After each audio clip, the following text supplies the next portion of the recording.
In my mid-30s, my life suddenly unraveled. When the hair on my head started falling out, I knew something was terribly wrong. My name is Miranda, and this is my story of compassion for Spirit Core. I was bullied as a kid, a tomboy, a nerd, and being of mixed race, I looked different. I was taller than all the girls and most of the boys, an easy target.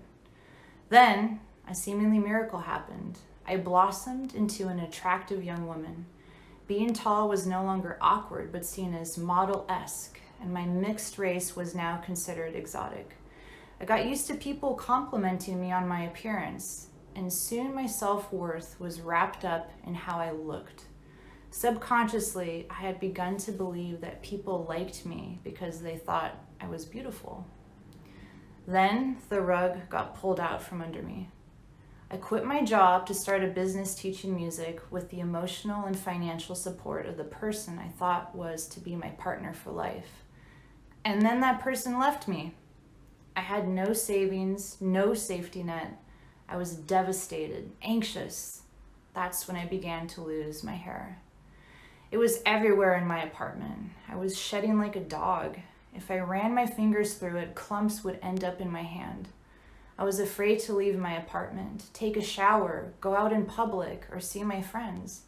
Losing my hair felt like I was losing my beauty, my personal power, the one thing I was sure attracted people to me. For the next 2 years, I tried everything. Met with all sorts of doctors, a hair loss specialist, an acupuncturist, a Reiki practitioner. I saw a psychic, bought crystals, began meditating, overhauled my diet, and spent money I didn't have on hair injections. Nothing worked. The only thing taking a bigger hit than my scalp was my self-worth.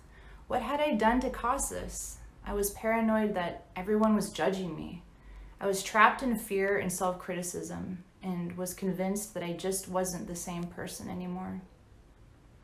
I was at a breaking point 2 summers ago, so I went home to spend time with my family and friends in Alaska. As the plane landed, I felt terrified, ashamed actually, at the thought of being met by my close friend and fellow musician Derek.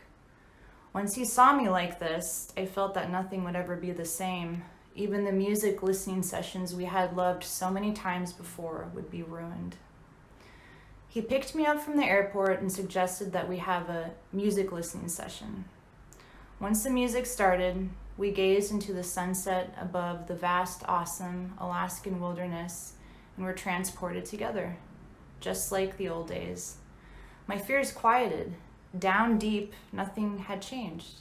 I was able to step outside of myself and realize that the love I needed the most right then was my own. Obsessing about my hair loss had actually been making the real problem worse.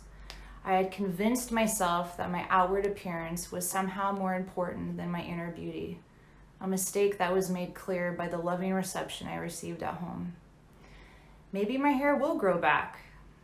Maybe it won't. But I've learned that I am not my hair. My heart, that's what counts.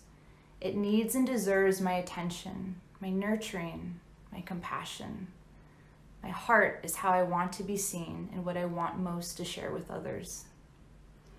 Thank you for listening. I hope you will share your story and join the Spirit Core conversation. Together, we grow.